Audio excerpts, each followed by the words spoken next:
Chers amis, je suis heureuse de vous accueillir dans ce dernier sabbat délices de l'année 2024.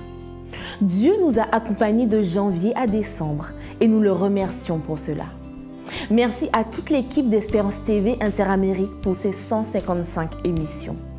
Merci pour cette femme que Dieu a suscitée en la personne de la directrice Claudine Ténitry qui a œuvré à la mise en place de cette émission et qui a fait en sorte que Espérance TV Interamérique soit un véritable lien entre vous et nous.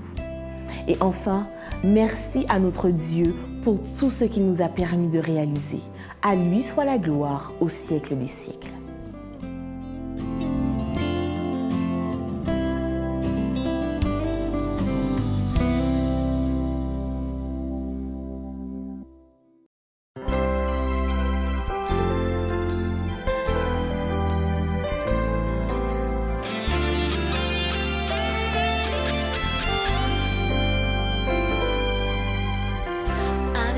Je me sens si forte. Avec toi, je n'ai peur de rien. Car toi seul possède la force et le pouvoir d'agir sur toute l'humanité. Car c'est toi la lumière qui illumine ce monde. Car c'est toi la chaleur qui réchauffe nos cœurs, oh Jésus.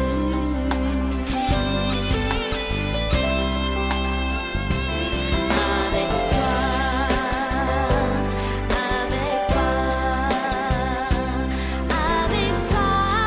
je fais serment d'aller là où tu voudras, prête à suivre enfant tes pas, pourvu que je reste avec toi. D'aller là où tu voudras, prête à suivre enfant tes pas, pourvu que je reste avec toi.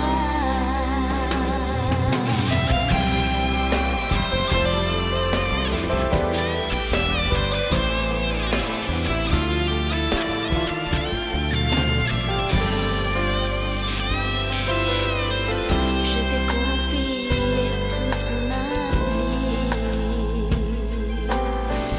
car tu ne m'as jamais trahi. Oui, je veux rester ton ami, oui, pour toujours. Toi, Jésus, mon seul Dieu d'amour. Tu nous as enseigné, tu nous as même parlé, tu nous as même appris à toujours s'entraider, oh mon Dieu.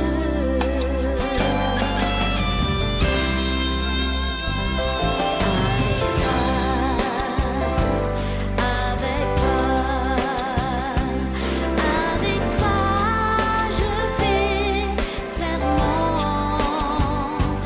d'aller là où tu voudras, prête à suivre enfant tes pas, pourvu que je reste avec toi.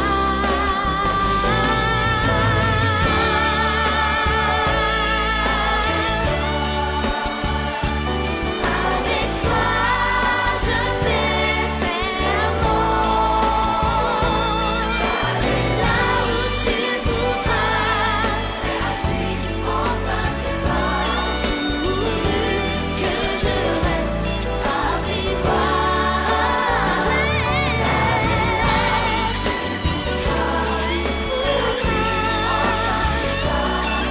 Pourvu que je reste avec toi.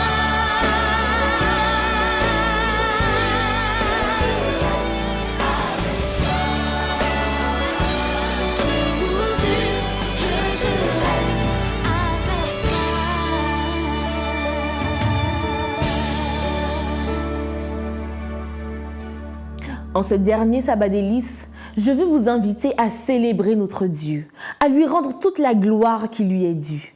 Lisons ensemble dans le psaume 69, verset 30. « Je célébrerai le nom de Dieu par des cantiques, je l'exalterai par des louanges. » Oui, notre Dieu est grand et doit être l'objet de toutes nos louanges, comme nous le dit le psalmiste au psaume 48, verset 1er. Alors, vous tous peuples, chers téléspectateurs, chers amis, battez des mains, poussez vers Dieu des cris de joie. Psaume 41, versets 1 et 2.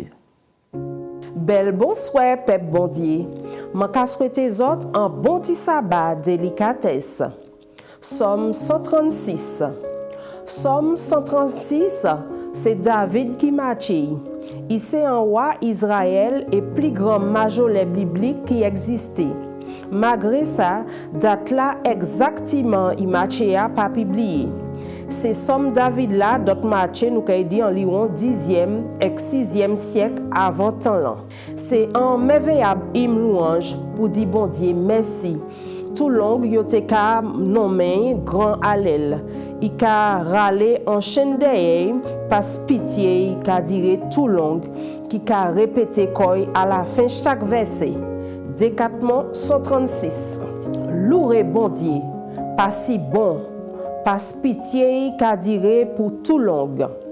Louer bon Dieu, tout bon Dieu, pas pitié qu'a dire pour tout long. Louer bon Dieu, Seigneur, c'est Seigneur, pas pitié qu'a dire pour tout long. Ta été c'est lui seul qu'a fait grand miracle, pas pitié qu'a dire pour tout long. Ta qui fait ciel et puis intelligence, pas pitié qu'a dire pour tout long. Ta là qui l'agit la terre en l'aide de l'eau, pas pitié qu'a dire pour tout long. Ta là qui fait bidim lumière éclairée, pas pitié qu'a dire pour tout long. Soleil là pour commander les cafés jour, pas pitié qu'a dire pour tout long. La lune et puis ces étoiles là pour commander la nuit, pas pitié qu'a dire pour tout long. Ta là qui frappait ces Égyptiens en l'air et tuait ses premiers Ishioa, pas pitié qu'a dire pour tout long. Et qui fait Israël sorti en boyo, pas pitié qu'a dire pour tout long. L'homme joc, puissance, autorité, braton pour sauver, délivrer, porter protection, pas pitié qu'a dire pour tout long. Ta là qui fondande la mer rouge, pas pitié qu'a dire pour tout long. Qui fait Israël passer en mi-temps, pas pitié qu'a dire pour tout long. Et qui t'a poussé Pharaon et puis l'armée à dans la mer rouge là, pas pitié qu'a dire pour tout long. Ta là qui a conduit peuple en désert, pas pitié qu'a dire pour tout long. Ta là qui bat ses grands rois, pas pitié qu'a dire pour tout long. Qui t'a tué des rois dangereux, pas pitié qu'a dire pour tout long. Sion, roi c'est amoréen, pas pitié qu'a dire pour tout long. Ek, Og, roi Bazan, pas pitié qu'a dire pour tout long. Et qui y bat au pays en l'héritage, pas pitié qu'a dire pour tout long. En l'héritage, bah Israël, Djoukli, pas pitié qu'a dire pour tout long. Ta là qu'a songé nous, les nous te prend honte, pas pitié qu'a dire pour toujours. Et qui délivre nous du dictateur nous, pas pitié qu'a dire pour tout long. Ta là il qu'a bat tout monde manger, pas pitié qu'a dire pour tout long. Louer bon Dieu c'est ciel là, pas pitié qu'a dire pour tout long.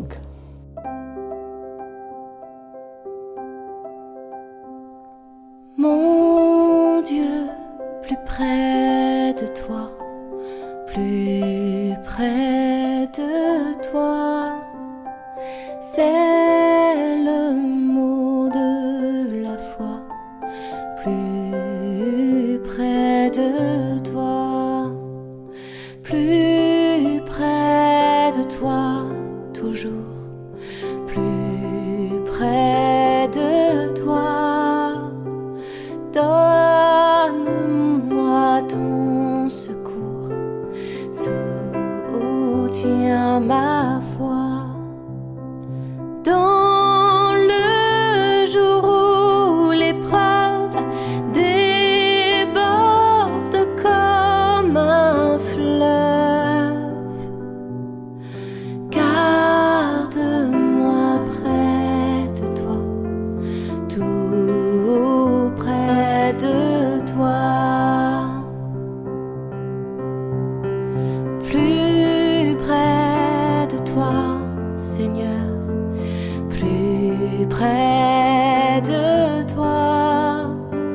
tiens-moi dans ma douleur, tout près de toi. Alors que la souffrance fait son œuvre en silence, toujours plus près de toi, Seigneur, tiens-moi. Mon Dieu, plus près de toi, dans le désert, j'ai vu plus près de toi ton ciel ouvert. Pèlerin, bon courage, ton chant brave l'orage. Mon Dieu, plus près de toi, plus près de toi.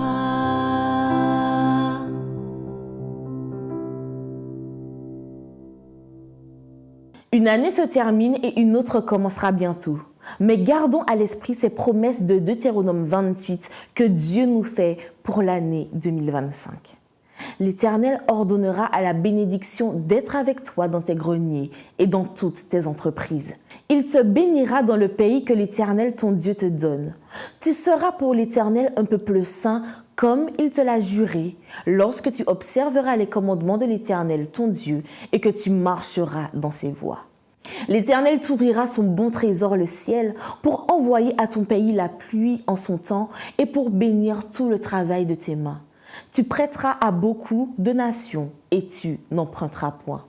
L'Éternel fera de toi la tête et non la queue.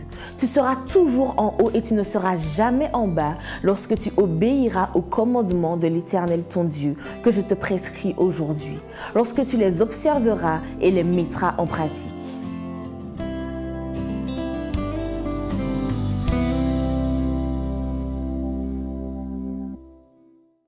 Bonsoir chers téléspectateurs et bienvenue dans votre émission Sabbat délices. J'ai une question pour vous, mais aussi pour le pasteur Eddy Michel Carpin. Nous sommes à une époque où les questions d'identité sont centrales. La question de l'identité culturelle, spirituelle, mais aussi de genre. Ma question est: comment trouver notre véritable identité en Christ ?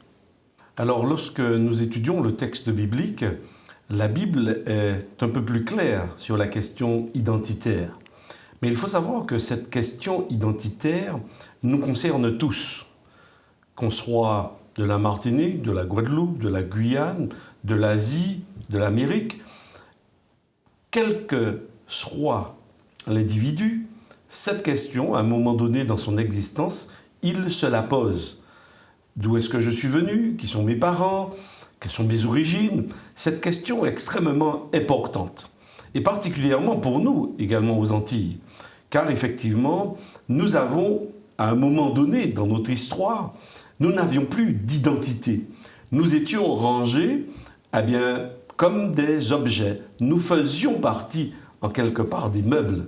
Je parle ici de la période de l'esclavage, où les esclaves n'avaient pas d'identité. Et d'ailleurs, même cela se retrouve également dans le texte biblique, où les femmes, par exemple, à un moment donné de l'histoire, étaient considérées carrément comme des marchandises, puisqu'on payait des dots pour les avoir comme épouses. Donc effectivement, et ces personnes n'avaient pas le droit de parler, elles n'avaient pas le droit d'agir dans certains domaines. Et donc oui, la question identitaire est extrêmement importante. Alors, que nous dit la Bible par rapport à notre identité? Dans le livre de la Genèse, au chapitre 1, particulièrement au versets 26 et 27, voici ce que je lis.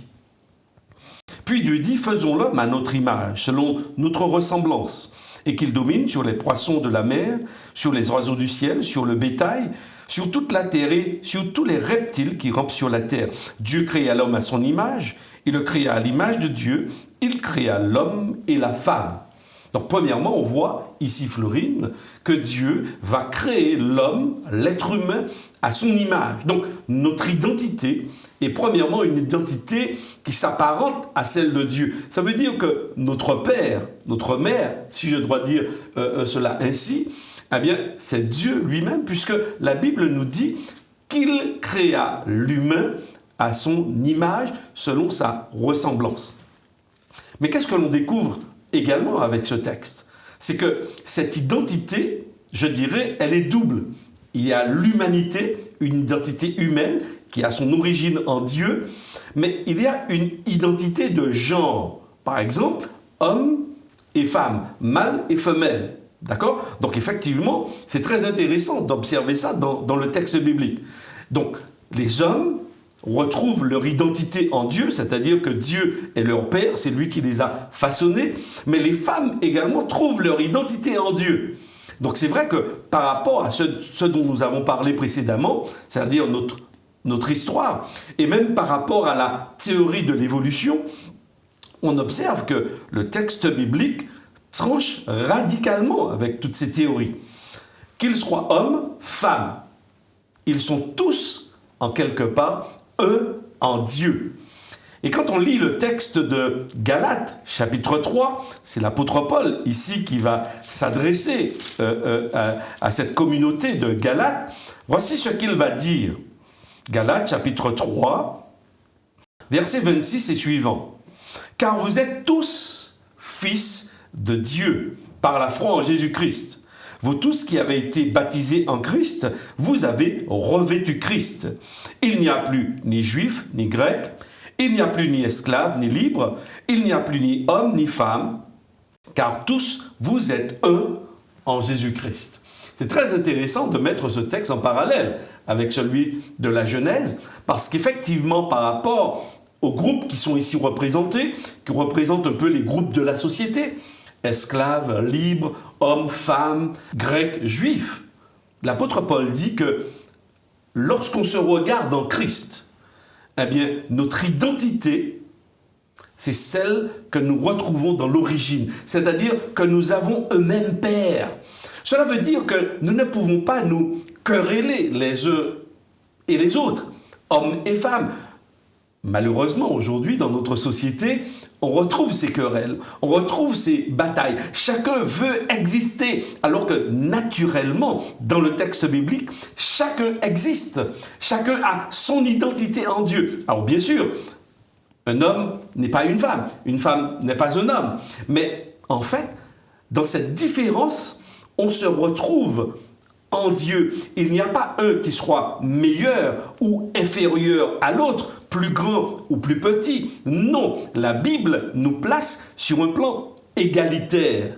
Et c'est ce qui, pour moi, est important. Alors même si, et quel que soit le schéma de la société, le modèle de la société, eh bien, esclaves libres, en Christ, ils sont un.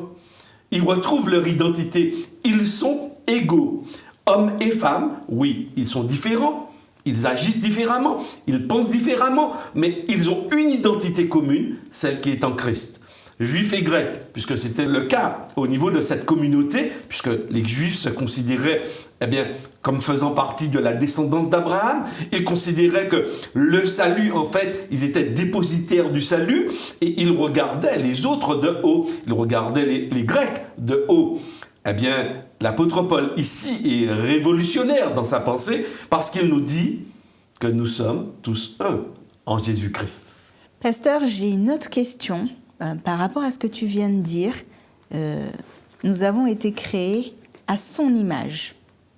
Et donc, il y a une question parallèle qui me vient à l'esprit, une question parallèle à la question de l'identité, c'est quelle est notre valeur à ses yeux ? Alors bien sûr, notre valeur se retrouve déjà dans le fait que Dieu soit notre créateur. Alors c'est vrai que la Bible va nous dire dans le livre de la Genèse, et particulièrement dans le chapitre 3, que il y a une cassure dans la relation entre Dieu et nous. Et depuis cette cassure, cette rupture dans la relation, ce que la Bible appelle le péché, eh bien l'homme est entré dans un processus de dégénérescence. Donc effectivement, en quelque part, peut-être que dans le plan de Dieu, ce qui était au départ a perdu un peu de toute sa splendeur, certainement avec le péché et avec cette séparation. Mais néanmoins, notre identité demeure en Dieu, puisque c'est Dieu notre Père. Et la Bible, même après la chute, particulièrement, elle dira...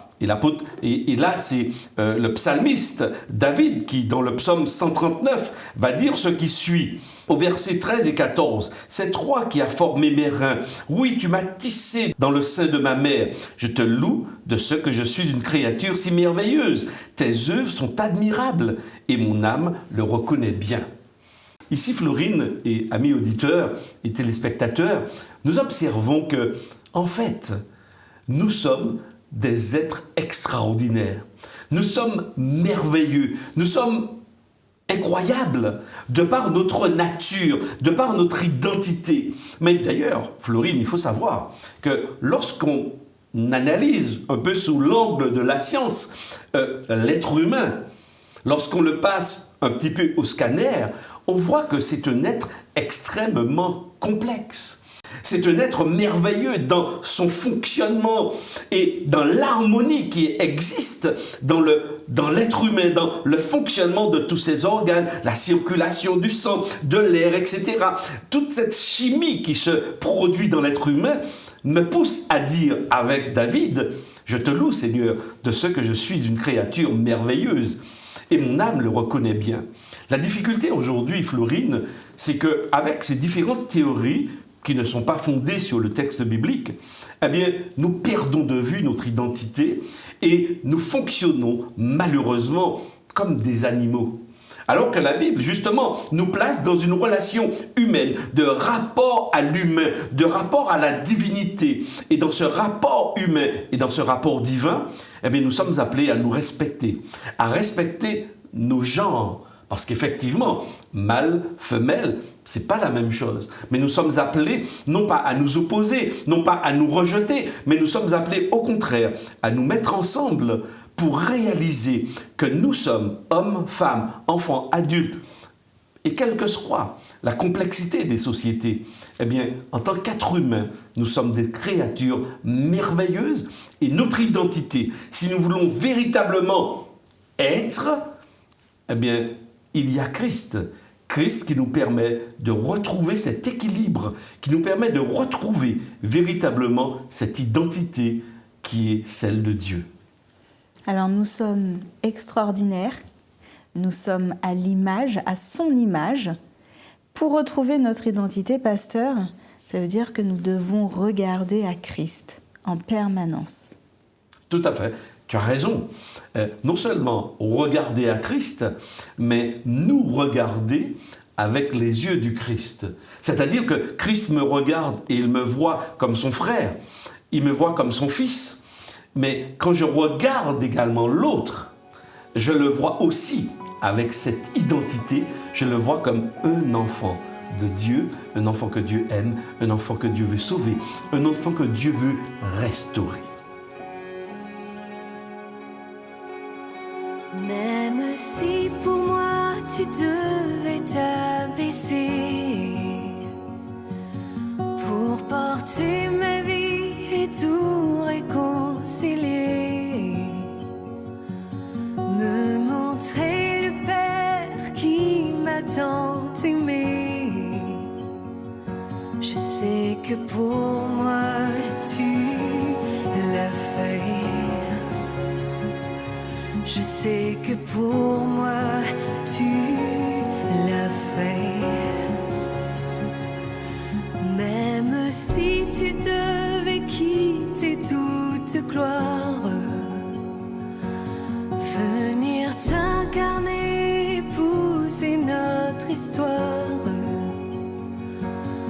au cœur de chaque homme, déposer l'espoir. Je sais que pour moi tu l'as fait. Je sais que pour moi tu l'as fait. Car mon Dieu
péché,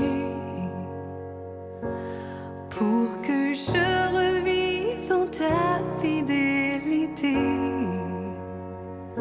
Je sais que pour moi tu l'as fait. Je sais que pour moi tu l'as fait. Car mon Dieu tient toujours ses promesses, me couvrant de tendresse. Voici quel est mon Dieu.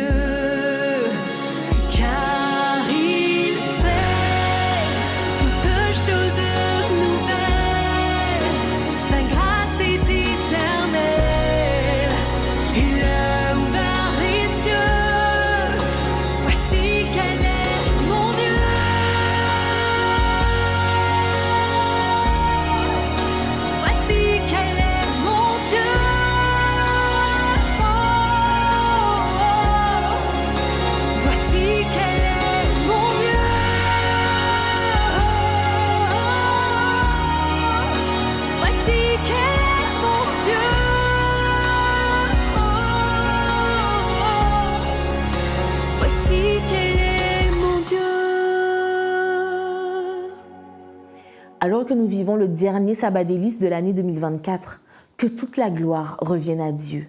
Merci à toutes celles et tous ceux qui y ont contribué. Merci à tous ceux et toutes celles qui nous ont soutenus. Merci à tous les bénévoles. Merci à tous ceux qui ont prié pour l'équipe. Et surtout, merci à notre Dieu.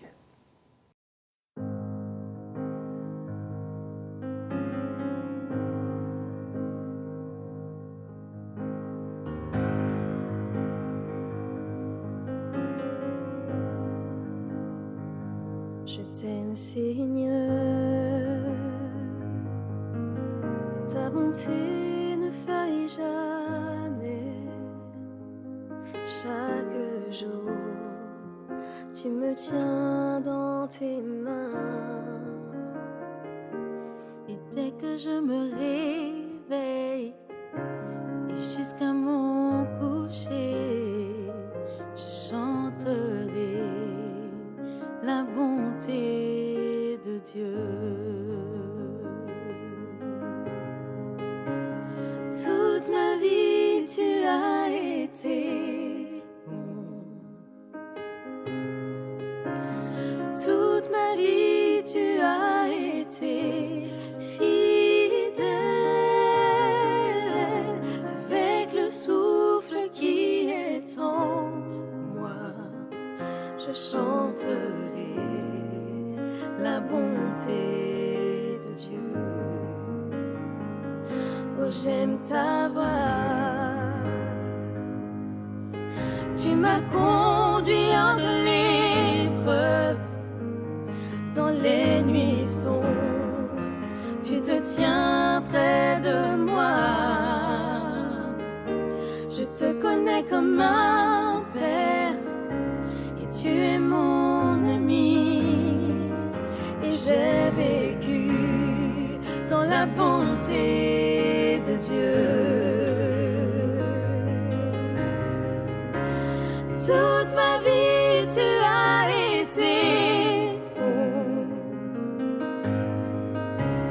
Toute ma vie tu as été fidèle. Avec le souffle qui est en moi, je chanterai la bonté de Dieu.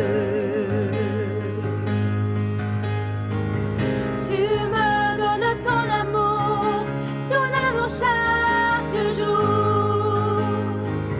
Tu me donnes ton amour chaque jour. Je répands ma vie, je te la confie.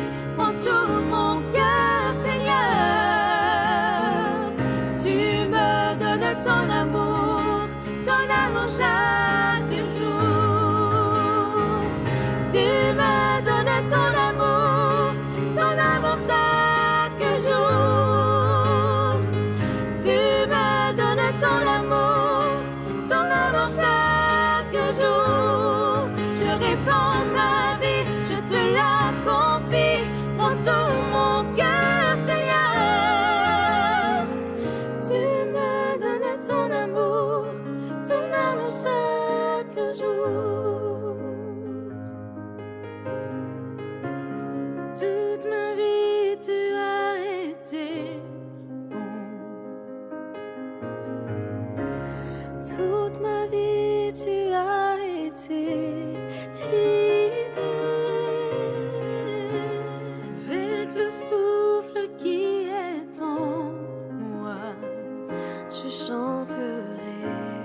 Je veux terminer en vous souhaitant une bonne et merveilleuse année 2025 sous l'égide du Tout-Puissant.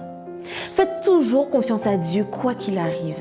Soyez des hommes et des femmes consacrés, obéissants qui garderont toujours les yeux fixés sur Jésus. Je souhaite que vous soyez des boussoles, des étoiles qui éclaireront les coins sombres des personnes qui en auront besoin. En 2025, brillons, car c'est à cela que nous avons été appelés. 1 Pierre 2, verset 9 nous dit « Vous, au contraire, vous êtes une race élue, un sacerdoce royal, une nation sainte, un peuple acquis, afin que vous annonciez les vertus de celui qui vous a appelé des ténèbres à son admirable lumière. » Espérance TV vous remercie de votre fidélité, de votre amour, de votre bienveillance et vous encourage à persévérer car la délivrance est proche. Une fois de plus, je vous souhaite à toutes et à toutes une belle et heureuse année 2025 en Jésus.